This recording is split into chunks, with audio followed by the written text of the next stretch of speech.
Welcome to the deep dive. Today we're plunging into something pretty unsettling when you think about it. Mm. What if the very tools designed to protect us online, in the digital world, could actually be turned against us? And not by the usual suspects, not by hackers in the dark corners of the web. Exactly. But by the system itself? That's the core of the story we're digging into today. It's about Alberto Daniel Hill, a well-known computer security expert from Uruguay. A really compelling, complex story. Yeah, it's got layers. So our mission for you today is basically a shortcut. We want to help you understand this whole saga it pulls together, like cyber law complexities, but also just incredible human resilience. And a truly shocking journey from being wrongly accused to, well, becoming this unlikely catalyst for huge change in his country. We're going to unpack some surprising facts, definitely some profound insights into how, one person just sticking to their guns can actually reshape justice. That's quite something. So let's get into it. The story really kicks off dramatically. September 9th, 2017. Interpol shows up at Alberto's door. Yeah, arrest warrant, search warrant, the whole 9 yards, accusing him of a crime he absolutely did not commit. Okay, but to really grasp how wrong this was, we need the backstory, right? Mm-hmm. Who is Alberto Hill? Right, so he's not some random guy. He's a computer engineer deep in cybersecurity for over 20 years. We're talking computer forensics, ethical hacking, consulting the works. Highly respected. Okay. And his connection to the medical provider system that got him into trouble, it started way back October 2014. Really simple thing, actually. His ex-girlfriend asked him to help her set up a medical appointment online. Just helping out. Exactly. And while doing that, he stumbles onto this massive vulnerability in their system. Massive. Yeah. How bad are we talking? Shockingly bad. It was default credentials, username admin, password admin. No way. Seriously. Seriously, just like that. Full administrator access. Yeah. Everything over 200,000 sensitive medical records. Wow. Okay, so what does he do? He's an ethical hacker, right? Precisely. So he does exactly what you'd expect, what he's professionally obligated to do. He immediately reports it, contacts his country's CERT, that's the Computer Emergency Response Team, the official government body for this stuff. Right. They confirmed his report, gave him a ticket number, thanked him. He figured, okay, problem reported, it'll get fixed. So he did the right thing. Case closed, you'd think. Yeah. But not quite. Not even close. A Yeah. year later, 2015, he finds another critical vulnerability in the exact same system. You're kidding. Yeah. After he reported the first one. Yep. This time, it was something called an insecure direct object reference. What? Basically, by just changing a little bit of the website address, the URL, Yeah.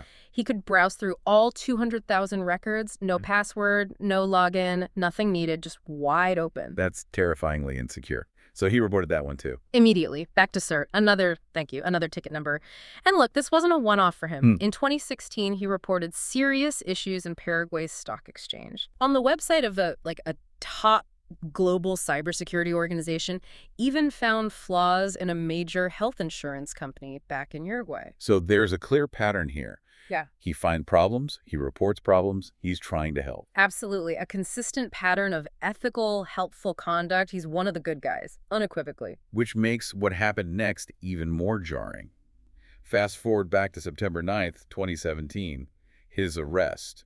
He said he was just completely lost, confused. Yeah, treated badly, asked these technical questions that apparently made zero sense. Like, they weren't even asking the right things about how things work. He couldn't even answer properly because the questions themselves were flawed. Exactly. It just shows this profound disconnect. And then, under all this pressure, an officer basically tells him, look, the best thing is just to confess. Confess to what? Confess to sending an email demanding crypto ransom, saying he'd released stolen information from that same medical provider, the one he'd tried to help secure. That's insane. But he panicked. He panicked. Disoriented, probably scared out of his mind. He confessed to something he didn't do. Oh, man. And it gets worse, doesn't it? His girlfriend. Yeah, she was arrested too. And Interpol told her that Alberto had confessed and, get this, implicated her as the mastermind. That's just cruel. A total betrayal designed to break them. Absolutely. And the legal process that followed was, well, a mess. The state lawyer he got just didn't grasp the tech side at all. So you couldn't properly defend him. Right. And the prosecutors were asking questions that were totally irrelevant to the actual alleged crime, just showed a complete lack of understanding. Compounding the injustice at every step. It escalated fast. September 11th, 2017, they tell him he's going to prison. He actually calls that his personal September 11th. His whole world just fell apart, felt like the end. Unimaginable. And he spent time in a holding cell first. 5 days in what they call a shale, a temporary cell, then transferred to an actual prison. And while he's in there, locked up, he finds out just how big this story has become outside. It was huge. He learned his arrest, got more newspaper coverage, more TV news time than the president of Uruguay resigning on the same day. More coverage than the president resigning. Yeah. That tells you something about the media frenzy, doesn't it? It absolutely does, and it brings up a really critical point, Did the authorities actually understand the difference between ethical hacking white hat and malicious hacking black hat? It seems like maybe they didn't. Well, they seized all his legitimate tools, his gadgets, his equipment, even his cybersecurity books, and they spun this narrative that these were tools for cyber terrorism. But wait, he reported the vulnerabilities first. Why would a cyber terrorist do that? It makes no sense. Exactly. It ignored his entire history of ethical reporting. And this whole situation, it really highlights something important, I think. It shows how institutions, the ones meant to protect us, often lag so far behind technology. Right. So they misunderstand things.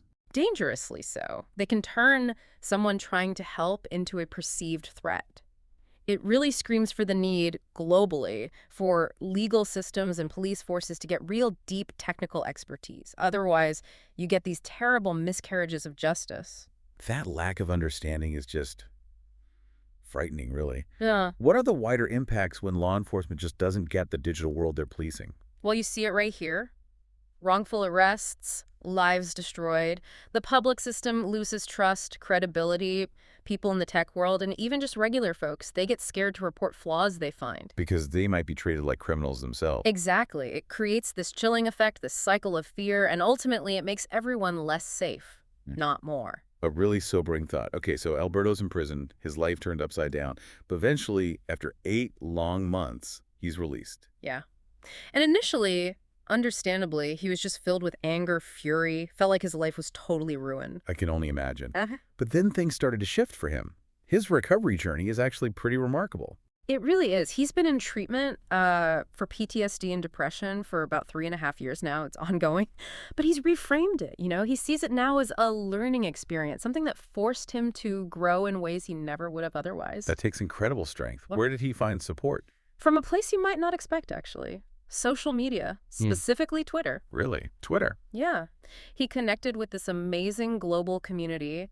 People, friends from the US, the UK, Africa, Europe, New Zealand, just offering unconditional support, love, understanding. Wow. That community, he says, gave him the strength he needed to pull through, to start reclaiming his life.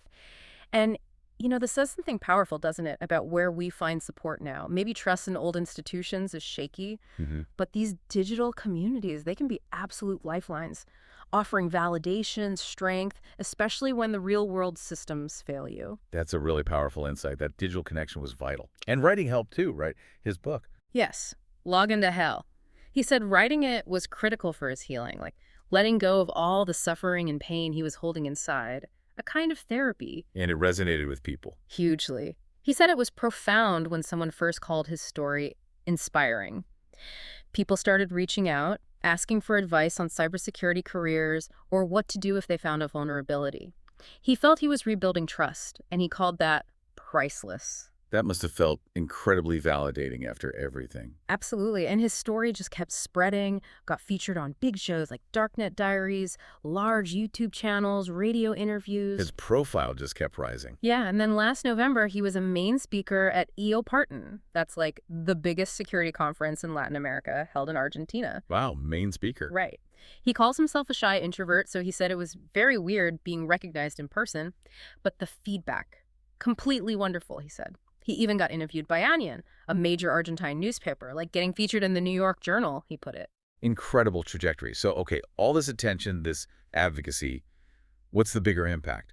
He wanted to change the system in Uruguay. Right. Right. But people told him that was impossible. Yeah, everyone said, you can't change the system here, it's impossible. Just this ingrained inertia. An impossible dream. Seemed like it. But then just recently, like a few days ago relative to when this all came out, he got this incredible news. A law firm contacted him. They're researching computer crime investigations across 4 South American countries. Okay. And get this.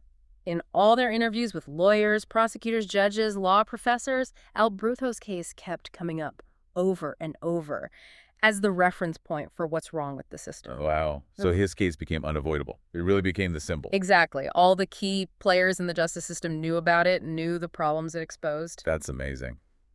But why his case?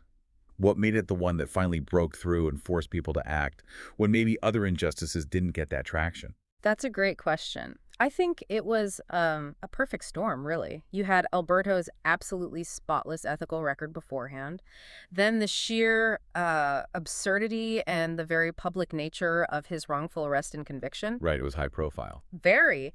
And then, crucially, his own persistence after he was released. He didn't just disappear. He kept advocating, but never seeking revenge, just highlighting the systemic flaws. And his online community amplified that message. Massively. It turned it from just one guy's bad experience into this widely recognized symbol of failure. And the impact now, it's concrete. The #1 prosecutor in Uruguay, the principal prosecutor, is officially using Alberto's case as the point of inflection, the turning point that shows why the system needs fixing. That is genuinely astounding. So what are the actual changes happening because of his case, because of his advocacy? Okay, so first, the structure that Interpol used for investigating computer crimes in Uruguay, it's being scrapped, totally changed, gone. Second, a brand new structure is being created, staffed by actual cybercrime professionals, and they're getting trained by experts from England. Proper training, proper expertise. Exactly. And third, the person who was in charge of computer crime investigations back then, already removed from their posts. Wow. Direct consequences. All directly linked back to Alberto's case. The prosecutor's office now apparently calls it the worst mistake they ever experienced. It's just a powerful testament to one person refusing to back down. For Alberto, I mean, he said this is the most beautiful and gratifying thing that ever happened. He paid an unbelievable price, obviously. Immense price, trauma, lost freedom. But he achieved what everyone called impossible. It really shows what determination, maybe amplified by social media, can actually do. And what's so admirable, like you said, is how he did it. Despite everything, he never lashed out, never used his skills for revenge, which he easily could have. He had the knowledge. Oh, absolutely. But he chose to play by the rules. He didn't want to become like the people who wronged him.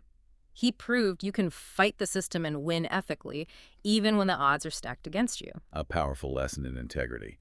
Now, beyond the systemic change, which is huge, there are personal damages too, right? He lost a lot. Immense personal damages. Freedom, obviously.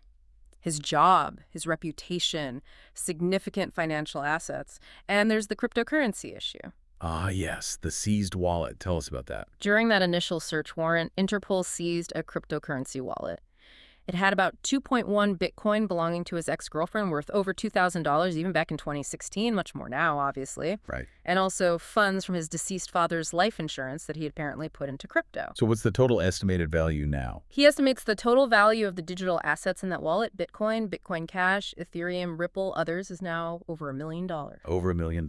And the police were legally required to return everything seized, weren't they, since no crime was found? Yes. Legally obligated. Everything else was returned eventually. But that specific crypto wallet never came back.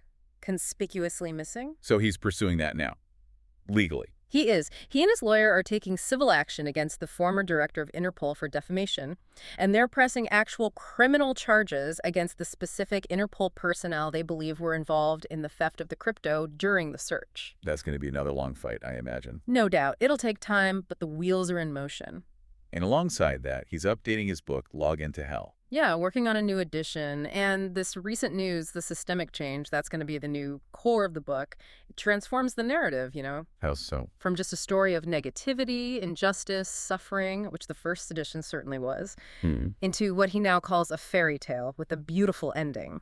A story of triumph. That's quite a shift. And he's releasing it in a really interesting way, too. Very modern. The new edition will first come out as an NFT, a non-fungible token.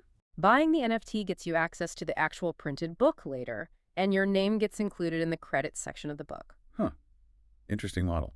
And just a quick note for everyone listening, obviously this isn't financial advice about NFTs or anything. Right, just a unique publishing choice. So looking back at everything, Alberto says he's a different person now. Completely. He emphasizes the price was incredibly high, the scars are permanent, but he feels it was completely worth it. Worth it for the change he created. Yes, and for his own growth, despite the trauma.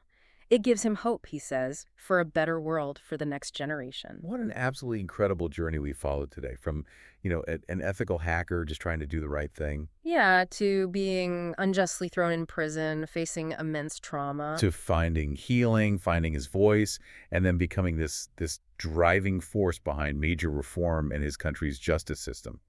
It's truly a story of resilience. It really is. And if you want to learn more about Alberto and follow his ongoing story, you can find him on Twitter. His handle is @DanielHill. That's ADANIELHILL. And his book, Log Into Hell, is available now, with that updated fairy tale edition coming soon. Definitely worth checking out. So wrapping up this deep dive, Alberto's story, his unwavering commitment, it really leaves us with a powerful question, doesn't it? If one person, really armed with just persistence and integrity, can spark such profound systemic change against huge odds, what hidden power might be waiting inside your voice, waiting to challenge injustice, maybe in your own way, and shape a better future?